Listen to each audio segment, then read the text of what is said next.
So the Republican-led House may tie a bill that would make it nearly impossible for Syrian refugees to come here to the nation's budget that has government shutdown written all over it. Meanwhile, top Republicans also say they need to weigh in on any climate deal President Obama strikes with other nations. One of the leading voices in that fight is Wyoming Republican Senator John Barrasso. Senator, thank you for joining us.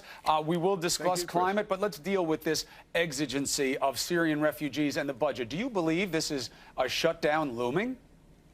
No, we're committed to keeping the government open and not shut down and not default on the debt. And we're going to send a number of bills to the president, a transportation bill that funds transportation, roads, highways for 5 years. Haven't done that since Bill Clinton was president. We're getting a lot done. Next week, it's going to be reform of education and No Child Left Behind, and we're going to keep the government open.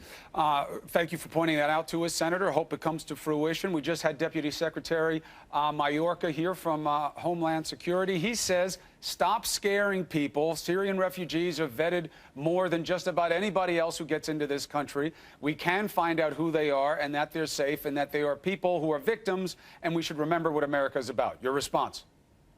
Well, we've had briefings. I've just gotten back from Afghanistan. ISIS has jumped the fence. They're setting up franchises around the world, and they now have a presence in Afghanistan. The American people are right to be concerned about terrorism, and I think ISIS is using a number of techniques. I worry about the no-fly list, people that come here who don't need visas from the 38 countries who are part of that. And my worry is that what ISIS is also wanting to do is exploit the situation of the Syrian refugees.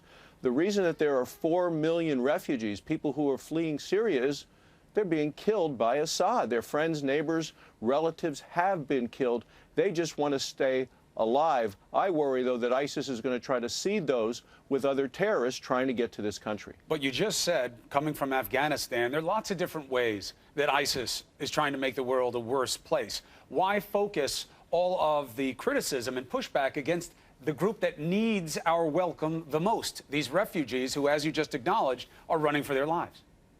Well, whether you're talking about 10,000 to the United States, 25,000 to Canada, there are still 4 million refugees. The problem is we need to prevent additional refugees, prevent people from having to leave their country of Syria.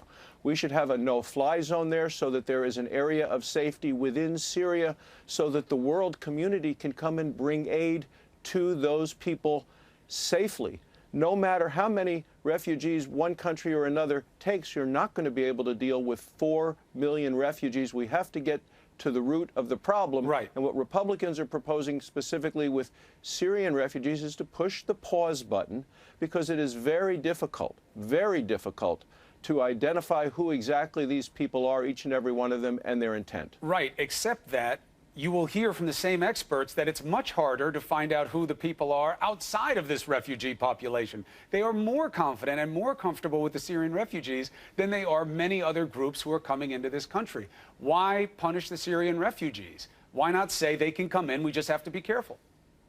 We have to be careful with everyone coming to the United States. You take a look at what happened in Paris and the terrorist attacks there. Those folks had, for the most part, French passports. They would have been eligible, unless they were on the no-fly list, to fly to the United States. So you have many people who have European passports who have been into Syria, have been part of ISIS, have been part of that fight, have now gone back to their original countries, and I worry about them getting into the United States. Are all of them on the no-fly list? I think that there is a serious threat to our country from those individuals as well. I understand what you're saying. I'm just saying that that's nowhere in the bill that your brothers and sisters are putting through in the House right now that says Syrian refugees. And the question is, are they being unfairly targeted when they are the biggest victims of the situation? But we've discussed that issue. The climate. You just had Exxon come out with a report that echoes what is 99% of the understanding around the world, which is that this place is getting hotter, and it's getting hotter for bad reason, which is what mankind is doing to make it hotter. Are you ready to accept that proposal? Well, I don't debate the science. I debate the solution that the president has proposed, which is essentially unilateral disarmament on the part of the United States. The president wants to lower emissions of the United States by over 25% by the year 2025, and yet China emissions continues to go up all the way through 2030. India's emissions are going to triple between now and 2030. So what the president is proposing hurts the U.S. economy, transfers hard-earned taxpayer dollars to folks from around the world. I mean, the linchpin of this climate conference in Paris are dollars, and it's American money. The president had included it in his budget, but his budget lost 98-1. And I don't think the American public is ready to put billions of hard-earned dollars into a green climate slush fund. Is that sending a message that America is not going to go first in doing the right thing? It's going to keep doing the wrong thing because others are doing it too? Well, emissions in the United States are down dramatically over the last dozen years, whereas emissions in China and of India have continued to go up and up and up.